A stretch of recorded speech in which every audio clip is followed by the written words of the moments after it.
It's been that process of trying to help people understand that Republican and Christian are not synonymous, and that we've got to get that out of our mindset, no matter which side of the aisle that we're on politically. For those willing to listen, learn, and have eyes to see and ears to hear, this is the Nonpartisan Evangelical, where we're challenging the mindset of right-wing Christianity and encouraging people to have their minds renewed and hearts transformed. Let's have better conversations about the life modeled in the Bible so we can truly tell the world God is not mad at you. This is the Nonpartisan Evangelical Podcast at npepodcast.com. Welcome to the podcast, everyone. Glad you're with us on a Monday as we're recording this. A beautiful day here in Central California. Hopefully a great day where you are. And I'm excited about our guest on the podcast today. He is a pastor from Oklahoma. In fact, he's that pastor from Oklahoma on TikTok. And his name's Jeremy Coleman, the vision pastor for West Metro Community Church in Oklahoma City. And some of you may know him from TikTok as that pastor that voted for Joe Biden and grew to some fame. And so I'm excited to talk to him about where he's going with this. As an influencer, Jeremy, did you ever think you would be a TikTok influencer? Man, I know that is a crazy question. And I'm sure one you probably have asked of you as well, or you've asked yourself, like you wake up and you look in the mirror and you're like, I'm a TikTok influencer. I don't know how that feels, but no, I didn't really ever think that would be a title applied to me by any stretch of the imagination, but it's been a fun journey. I don't know. I wouldn't trade it. That's for sure. Yeah, we saw my wife's assistant from her job, and she told me, like, my daughters came running in the other day and they said, "Mom, your boss's husband is famous."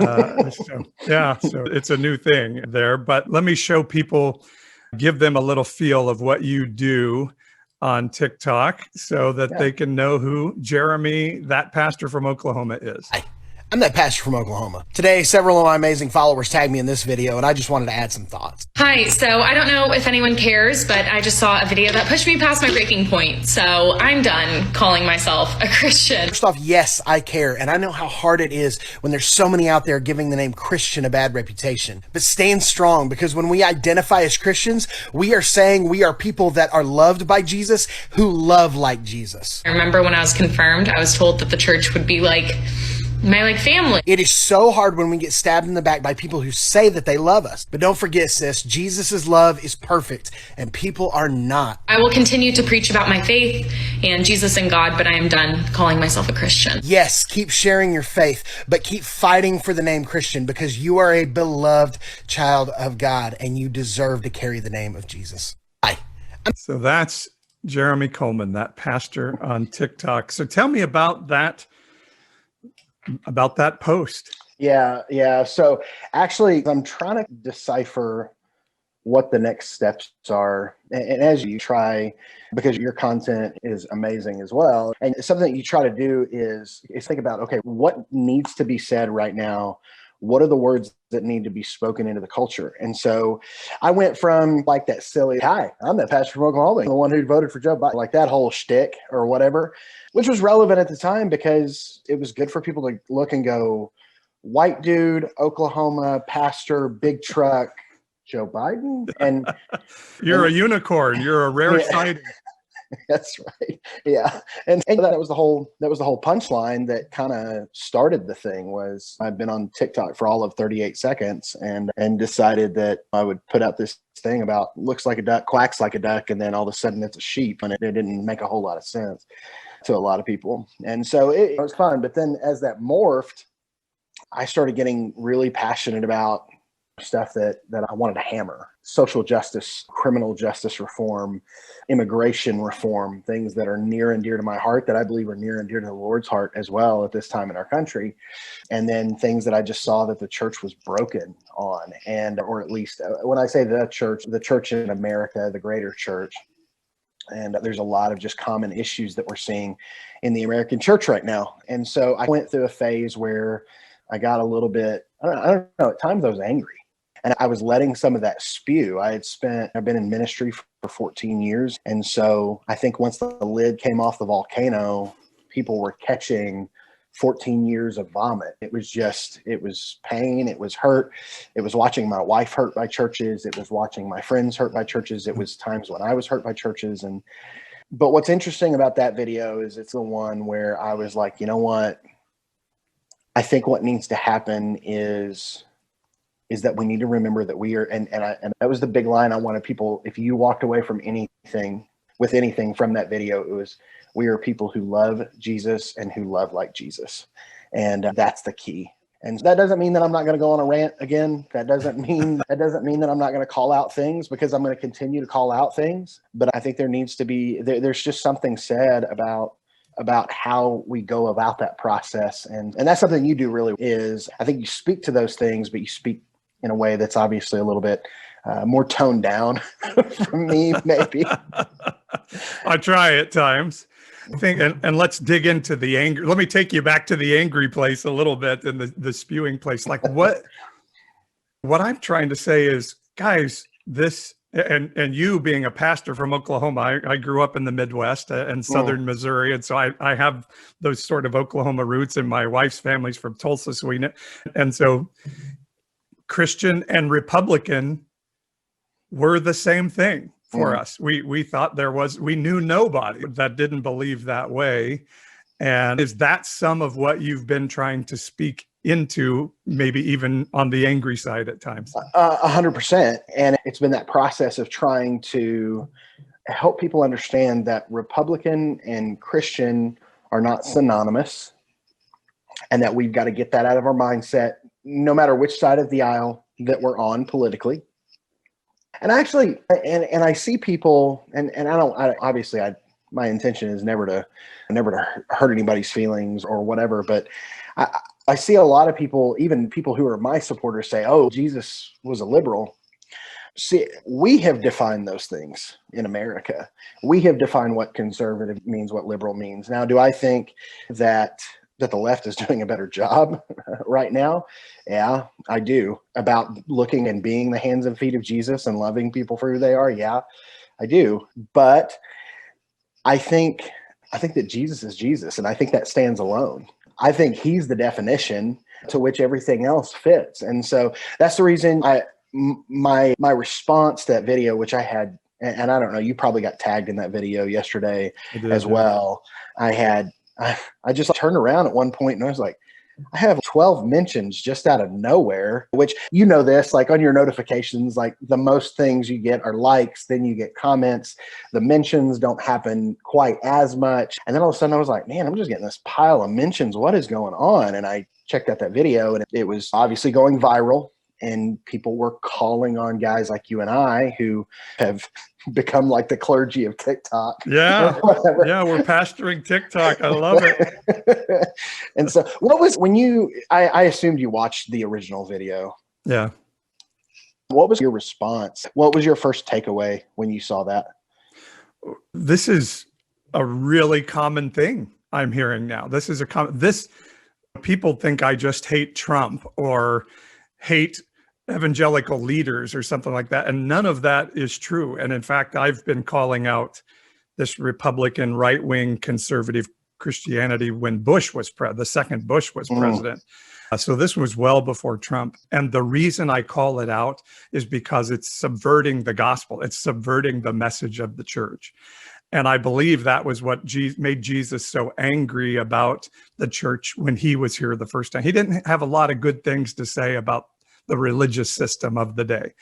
And, and I think it was, hey, you're putting oppression on people. And I have a whole lot of, I think it's pretty clear they were trying to restore their country. And he was like, that's not what's important right now. Right now is getting some other things in order. And so hearing millennials like Victoria, who's a fantastic TikTok creator as well, say, I'm done with Christianity, is actually something I hear on a regular daily basis now. And so I may be in a little bit different place than where your video is. I'm telling, because I don't ever want to call the victim back to the victimizer. And so I'm like, okay, if you need a break, don't run from your faith. it's okay if you feel like you need to make a break from the Christian church or the evangelical church or the church of your youth, but understand these human beings are poor representatives of God. That's not who God is. Yeah. So, and I'm not saying you're doing that, but I'm really telling people like, hey, if that's what you need to do, if you need a break from your community, totally get it. But yeah, I love it, Jeremy. I love that agnostics and atheists on a regular basis are like, man, I hate the church, but I like what you're saying, because I feel like it gives me a chance to connect them back to God. Is that not crazy how many comments you get like that? It's insane. The number of folks that are like, man, I walked away from the church. Like I read a comment this morning. I walked away from the church 40 years ago. I'm thinking about going back because I watched your videos. Like, that's amazing. That's insane to me. Yeah. And I believe passionately that the Lord is using what we're doing to bring people peace, to bring people hope. And it's hard. And to your point, I saw a lot of people comment on like my original post saying, or my response post to the original post saying, look, I identify as a Jesus follower because the name Christian has been hustled. It's been stolen by this radical evangelicalism. And I'm sympathetic to that 110%. But the thing that I always want to remember is when we call ourselves Christians, the literal translation is little Christ ones. We are literally taking his name. And that's something that I really wanted to say in that video was, look, you get to carry the name of Jesus. And these people who are prostituting it for their gain and whatever this version of quote unquote Christianity is, that's not it. You should be able to carry the name of Jesus and wear it proudly. And it hurts when people have to find new ways to identify themselves when they deserve, as children of God, as those who have been called to Jesus, they deserve to carry that name. Yeah. I've been a conservative, evangelical Christian and a Republican for a long time. And I'm trying today to figure out, am I any of those things anymore? Because if this is what they've become, I'm not that. Was there like a breaking point for you? Was there a moment where you're like, I'm voting for Joe Biden because XYZ? And that's a really good question. And maybe those are two separate things, voting for Biden and the breaking point. Yeah, they are. So when I said this in my original video, register Republican as long as I can remember. If you're in Oklahoma, it's required for at least a time in your life. But absolutely. I think so. I voted for Joe Biden because first off, I felt like he was by far our country's best choice, especially in this election. And for these folks who were like calling Joe Biden radical and all this, Joe Biden is about right down the middle. He leans left. There's no doubt about it, but he's pretty daggone moderate. And even my dad, I was having a conversation with him. He's like, son, I thought about voting for Joe Biden in the 80s. And it was like, yeah, because back when people like used common sense and all those sorts of things. But so for me, it was a pretty clear and cut choice, at least. Was there a breaking point on the conservatism of the church and the ideology of the church for you? Yeah. So I think the place where all of my chips switched hands was, it just started ministry, doing full-time ministry. I was 20 years old. So I grew up at the high school that I went to was really diverse. And so I had a lot of friends who were people of color. And so it was a good experience. I remember playing ball with some of my friends, like one of the guys on the baseball team, guy from a podunk school here in Oklahoma, yelling the N-word at him. And I just remember him being so devastated and having that conversation with him. I remember sitting in the passenger seat when a friend of mine who's Black got pulled over by the police and thinking, and this is a legitimate thing. I remember going, my experiences aren't like this. Now, it wasn't completely out of control, but it was like, I remember getting pulled over even at, I think I was like 17. And I remember the first time I had gotten pulled over and I was given the benefit of the doubt on everything that came out of my mouth. Like, this cop just trusted me. And maybe there's differences in cops. I don't want to put a blanket on that, but I just remember going, man, they don't trust anything he's saying. And they like had him get out of the car. And and stuff like that. And then the crazy thing is they got him out of the car. They were like patting him down and, do you have anything on you? And he had just rolled a stop sign or something. And I remember sitting there going, usually when they get somebody out of the car, they get everybody. They never touched me. And I was like, this is wild to me. So I just remember experiences like that and having those conversations with my friends who I remember saying at one point, like I was in 8th grade on the basketball team. And I remember sitting with my teammates and saying, oh, man, aren't we glad that we live in a country where racism is in our past? And these dudes just looked at me, and I'll never forget this kid named Nick. He looked me square in the face and he goes, if you think racism is in the past, you haven't lived in my shoes. And we had that conversation. So those conversations stuck with me. And so I was always super passionate about that social justice aspect, which I felt was disconnected from the conservative platform. Mm-hmm. But I lived in a very conservative home. When you're a kid, there's that inner struggle and you never want to buck the system. But I remember I was married. We got married super young. I took my first full-time position in ministry, and I had a kid in my youth group she was an amazing student, amazing family, just awesome folks. And she goes off to college, freshman year of college, goes to a party, one night stand with a guy, gets pregnant. And it's a tough situation, not what she had envisioned, not what her parents had envisioned. Okay. But they just decide, look, hey, not the way we planned it, but we got a grandbaby on the way. This is exciting. We're going to help. We're going to support. We're going to love. Like, it's going to be good and everything's going to be fine. Like, nothing we can do about it now. We got a baby on the way. And I remember them going to the church and asking if they could have the baby shower there. And the pastor told them that they would have to talk about it in the deacons meeting. Oof. And then I remember sitting in that meeting and one of our lead deacons standing up and looking at the rest of that group of men and going, if we allow her to have her baby shower in this church, what message are we sending to the community about the sin she's living in? And that was the point for me where I was like, I'm out. Like, I'm out. I can't sit here and pretend like this is not a thing anymore. Yeah. I don't see that from Jesus at all. And so I see Jesus as someone who was about equality and social justice and love and grace and compassion and forgiveness and all of those things that we should be about. And so that was a big tipping point for me. And then from there, it's been an interesting ride. But yeah. And I'm sure somebody out there is, but because this is what we always hear. Yeah, but Jesus said, go and sin no more. And I've done a lot of content on that thing and said, guys, read the whole story and know what the story is about. The story is not about a woman who had sex. The story is about Jesus' anger at these men putting this woman on display and the system that put her in that place in the first place. And at least note that he put his entire reputation, his vocation, his career, everything even his life on the line for her before he ever turned to her and said anything at all. And the first thing he said when he turned to her was, hey, where are your condemners? And she said, I think you ran them off. And then so now I deserve to condemn you and I don't. And after all of that, then he said, go and sin no more, which we can interpret what he meant, but that's not the process you're talking about that happened in that church there.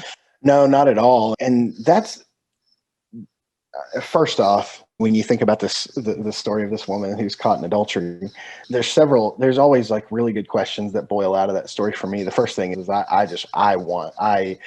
my first question out of the mouth when I stand face to face with Jesus is going to be, so what were you writing in the dirt? I have to know. I have got to know. Because that is like one of the greatest mysteries of scripture for me. And I know there's all these there's all of these theories about what those things were, but yeah. And why did it scare off the old guys first? Like, why did the older guys leave first and the young guys hung in till the last moment? And that's what's so wild. It's like, it's super intentional and you could tell something like real happened there. And I gotta know. Because that's probably the place in scripture the most where I'm like, Jesus is a bad man. Like, just they come to him, and because here's the thing, you hit the nail on the head. It wasn't even really about her. It was about catching Jesus, and they wanted him to buck against the commandments to go, look, you are standing against the law. Therefore, you're not a good teacher. And obviously they wanted a chance to arrest him, to execute him. And as they eventually did with nothing, but or I think they were just trying to marginalize him. I think they would have been fine if he had condemned her. Then they could say to all these people, see, he's not quite as gracious and loving as you think he is. Exactly. Yeah. And then if he says, oh, just go away, give her grace, he doesn't follow the law. So either way is not good, because it's a talking point. So what is it? The homie Jesus. See, I learned that tactic from Jesus, by the way, because people are always giving me this, gay people going to heaven, yes or no, or they're always yes or no, just give me a yes or no. And I never give them a yes or no answer and it makes them so mad. But Jesus never just answered the question so he could be marginalized on one side or the other. He started to delve into the deeper purpose of what was going on. That's something that I always love to combat those questions with, is somebody who's practicing homosexual going to hell. And I'll always come back with those who've committed any type of adultery going to hell.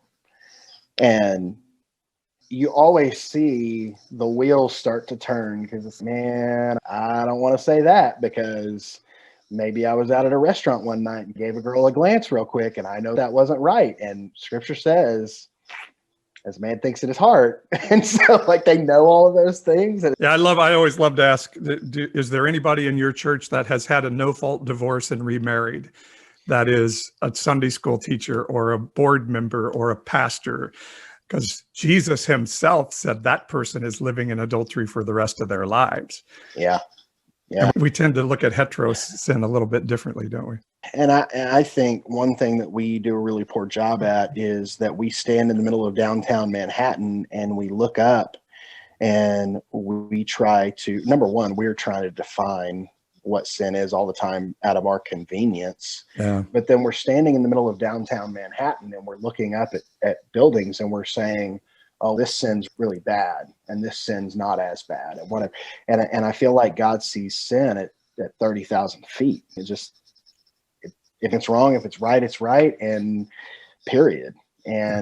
But his grace is good enough to cover it. That's the part we miss so often. It's like his grace blankets that. And I wanted to talk more about the social justice aspect of this. And I think you're right. I don't think Jesus would be liberal or conservative or Republican or Democrat. The Bible says, neither Jew nor Greek, all of those things. But as we're recording this, last Wednesday was the breaching of the Capitol building by these folks. And I think we're all still processing through that.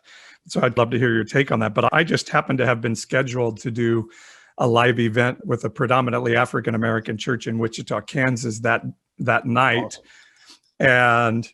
And we had another preset topic to talk about, and obviously that got thrown away. But just to your story of the young man being stopped in the car, I actually caught myself Wednesday night because I didn't understand the gravity. I had some idea of, hey, if these weren't white people, this would go differently.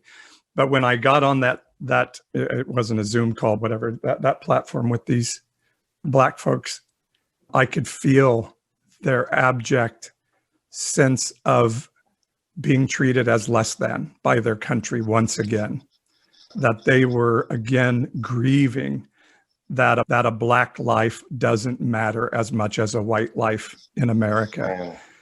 And Jeremy, I just think as the church, we've got to repudiate that. We can't just tickle the lines on this thing. We have to say racism in our midst in the church is abhorrent to God, don't you think?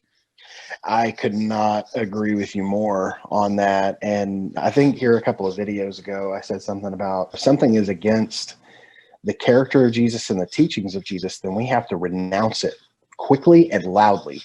But we're too worried about making sure that folks don't leave our country club and that they don't quit writing their checks. And that's been the biggest problem with the American church for a long time, is that we're trying to keep everybody happy. And I think it goes back to originally what I was, talking about when I first got on TikTok. It was like the lid came off and all this stuff just started pouring out of me that I was so angry about, because there's just so many things that the church needs to be better at. And this is a prime example, and probably the number one thing that we have got to, especially when you talk about churches here in the South or in the Midwest, something that we have got to be actively fighting against. And that was my first thought as I was watching all of those events unfold.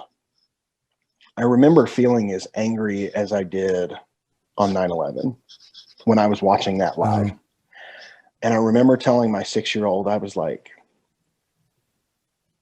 and I don't know if this really registers with her, but I was like, this is the thing that we're going to remember where we were forever. It's one of those historical events. An insurrection incited by the President of the United States. That's what it is. Domestic terrorism. That's what it is. And yet, as those folks pushed their way into the United States Capitol, with Congress actively working inside, there are police officers taking selfies with people inside the building. There are police officers that are just standing there chatting, like they look like they're part of the crowd. I saw videos of them like removing barricades and letting people in closer and closer. Helping a woman down the steps as they were leaving. Yeah. Yeah. And then I remember seeing like they were in the rotunda. There was a camera set up in the corner, and as all these people are like filing through the rotunda, there are police officers standing there like it's a normal day, and they're just keeping people away from statues. And I just couldn't help but think, if this was a Black Lives Matter protest, which we saw earlier in the year, with less people. Yeah.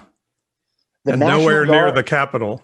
Nowhere near the Capitol. The National Guard was immediately called in. When the National Guard shows up, rifles in hand, SWAT gear, the whole nine, tensions automatically mount.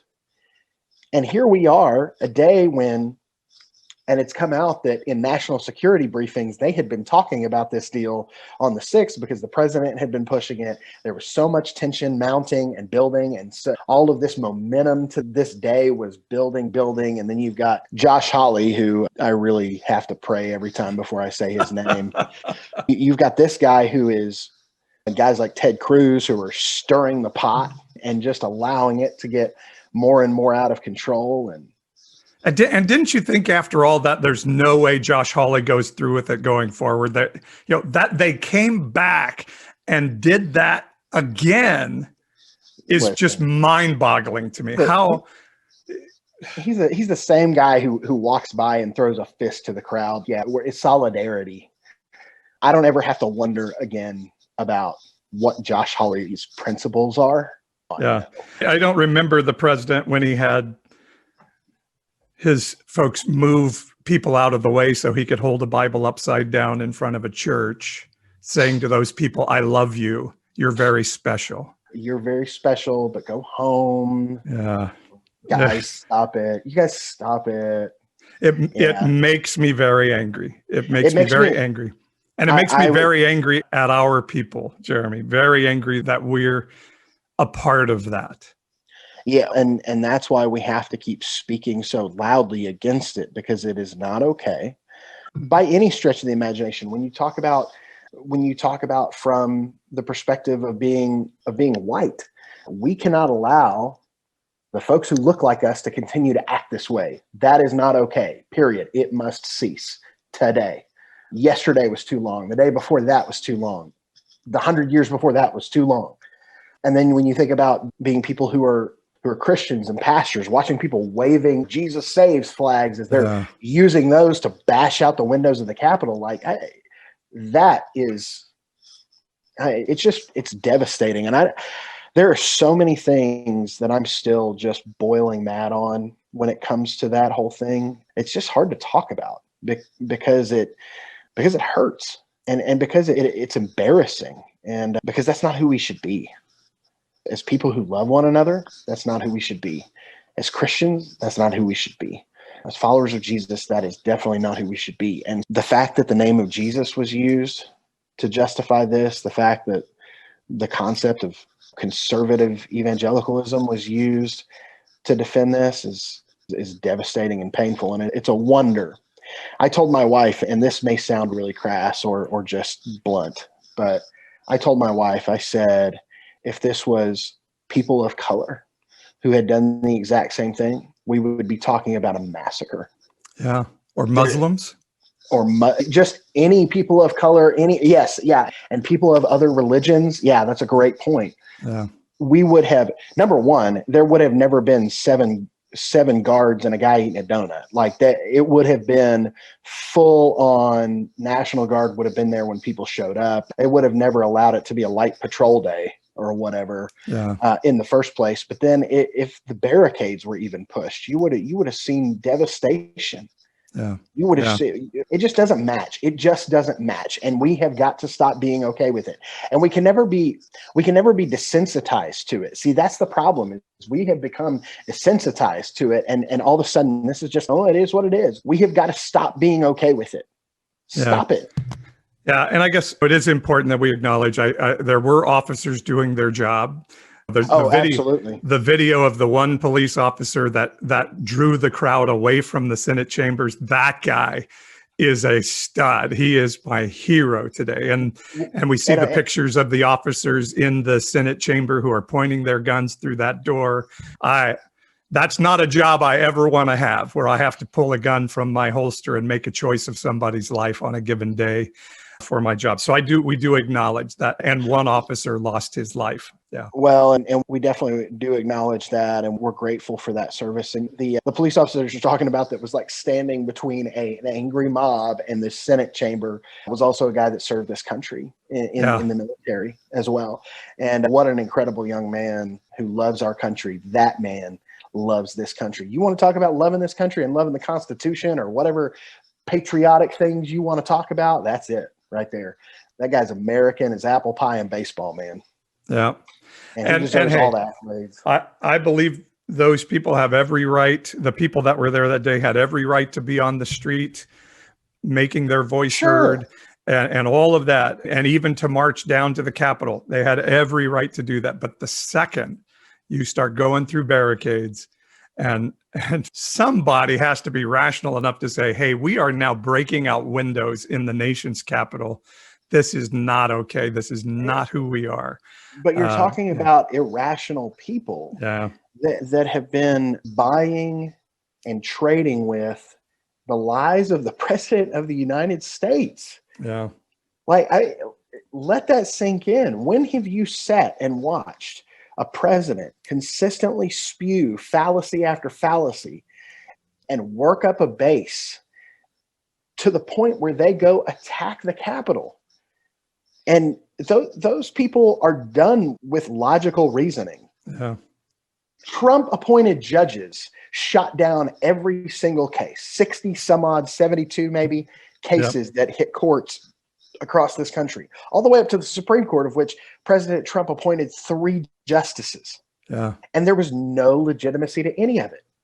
There's just. And I think you and I have been talking about whatever voice we have. What does that voice look like going forward for the church? Because that president we're talking about has been endorsed and defended and protected by our leaders.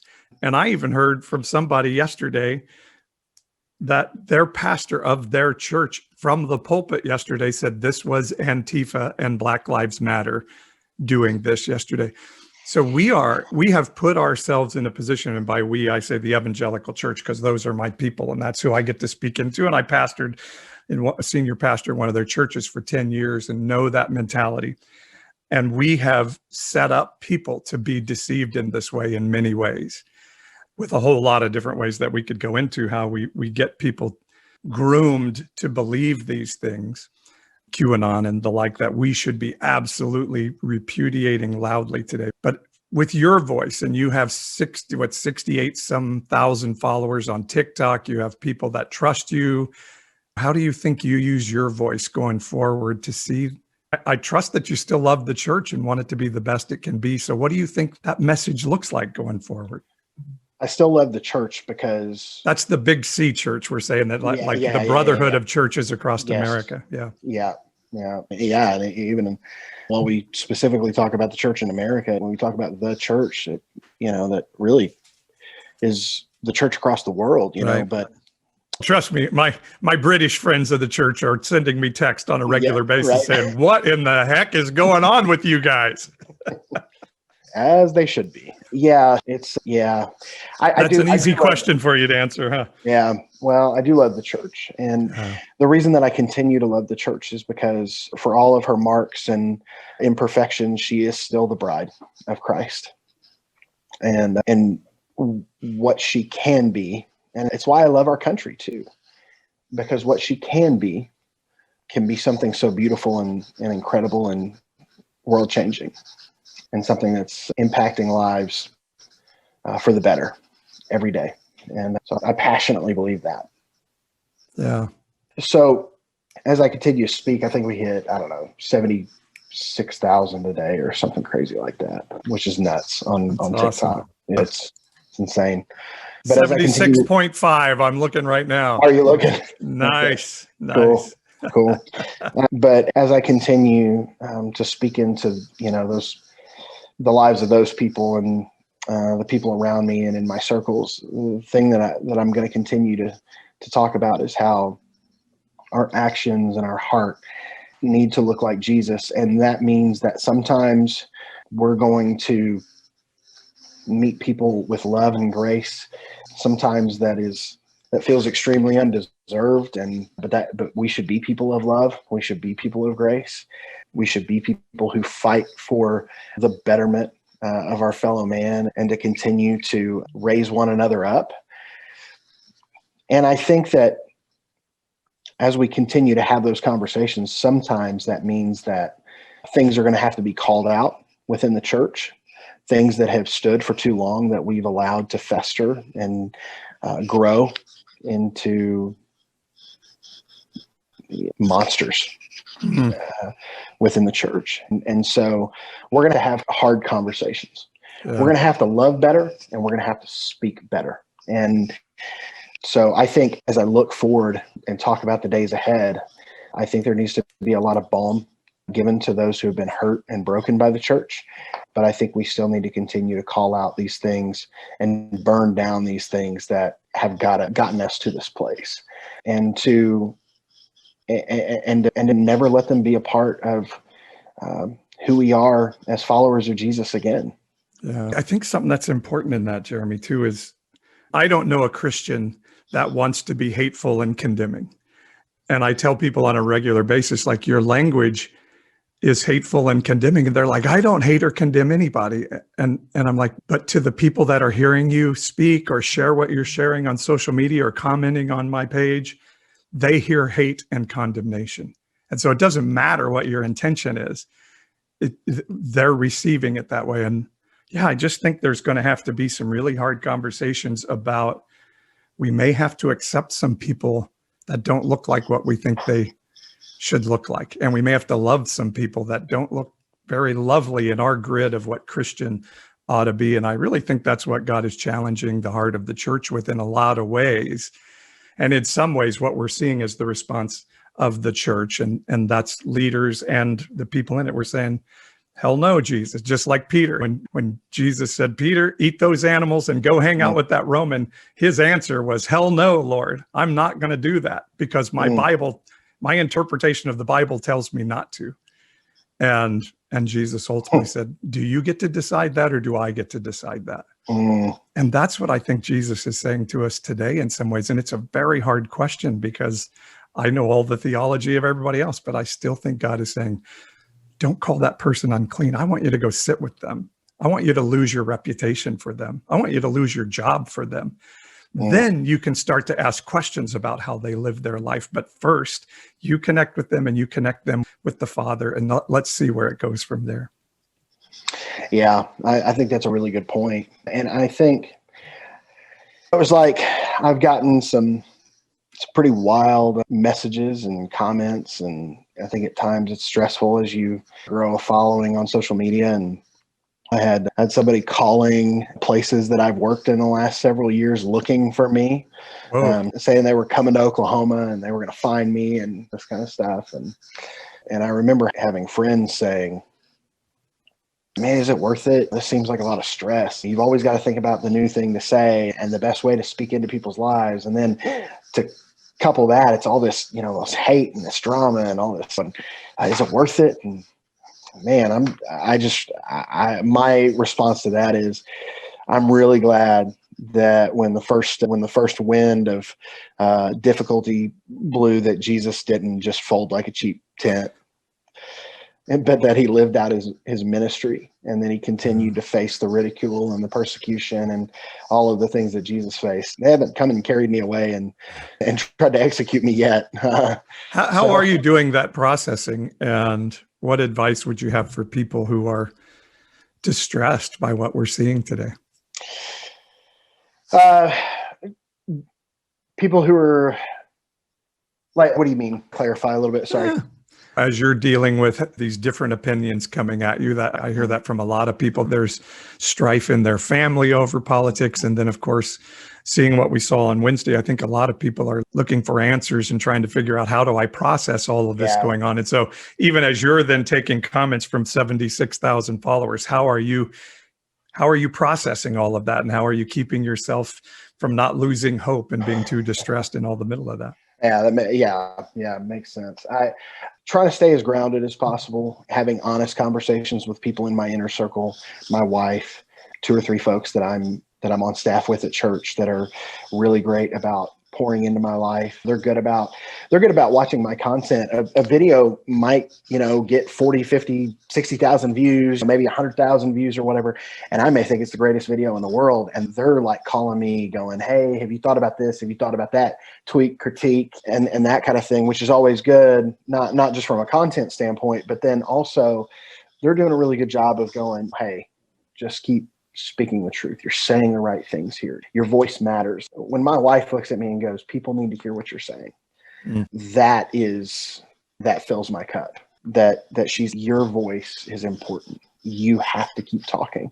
And I could get wrapped up in all the negativity, all the hate, all the frustration, the grenades getting lobbed in the middle of the room by people who are either running into my DMs and saying things or saying stuff in comments or all of those things. I could get wrapped up in that, or I could get wrapped up in these people who I know have my best interest at heart. They have the best interest of the church at heart, and they care about the message. They care about my well-being. And so it's all about community. And that's why I'm still a very firm believer in the church. You asked me earlier, why do I still love the church?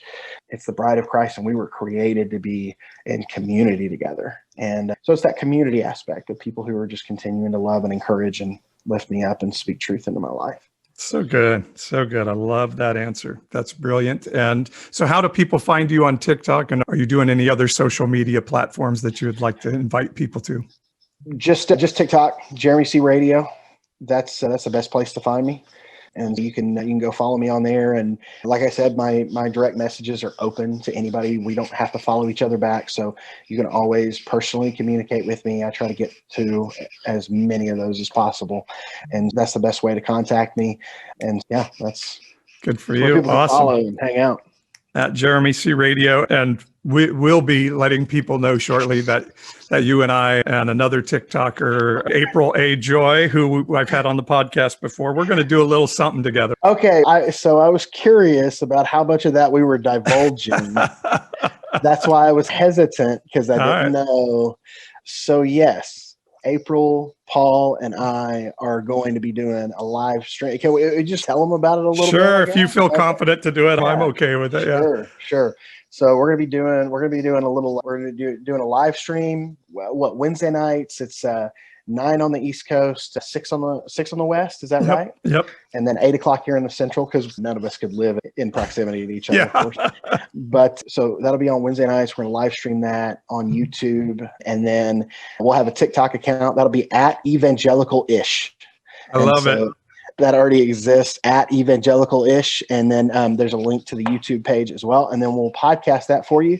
And we're going to make some collaborative content and stuff and put it on the TikTok. It's going to be, dude, I'm so pumped. Yeah, it's going to be fun. And so I just want to say it's at Jeremy C Radio on TikTok. And I agree with your brilliant and astute wife. You have a voice that's really important. And I do believe that people that look like you and drive trucks like you and live where you live and all those things. And by the way, I live in the Oklahoma of California, in Central California. So we're quite the red state in the middle of the bluest of blue states here. But I think it's important that people that look like you share the voice that you're sharing. So I definitely encourage people to go check out your TikTok page and see your stuff, because I think it's a very important voice in this season. So thank you for what you're doing.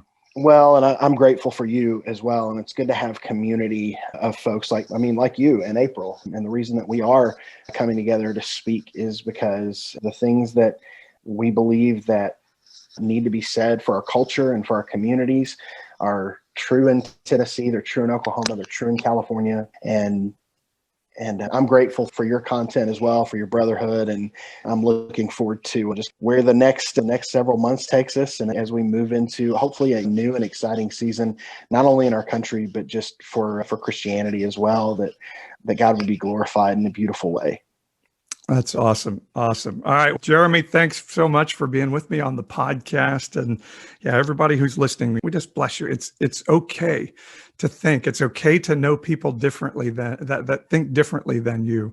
In fact, I would implore you, and Jeremy, you can jump in on this if you want. I would implore you, meet somebody who believes differently than you. Have coffee, socially distanced coffee with somebody that is a part of a different religion, a different political party, a different mindset than you. I think it's key to knowing the true will of God in the season and his heart for people, for sure. Yeah, I think that's absolutely right. And it's hard to hate people when you're sitting kneecap to kneecap with them and either having coffee or even over Zoom. You talk about during the pandemic, but just sitting down and having honest relationship conversation gives you a different perspective. And I think that's really good, Paul. I like that. Good stuff. Jeremy Coleman, thanks for being with us. I appreciate it. Thanks for having me.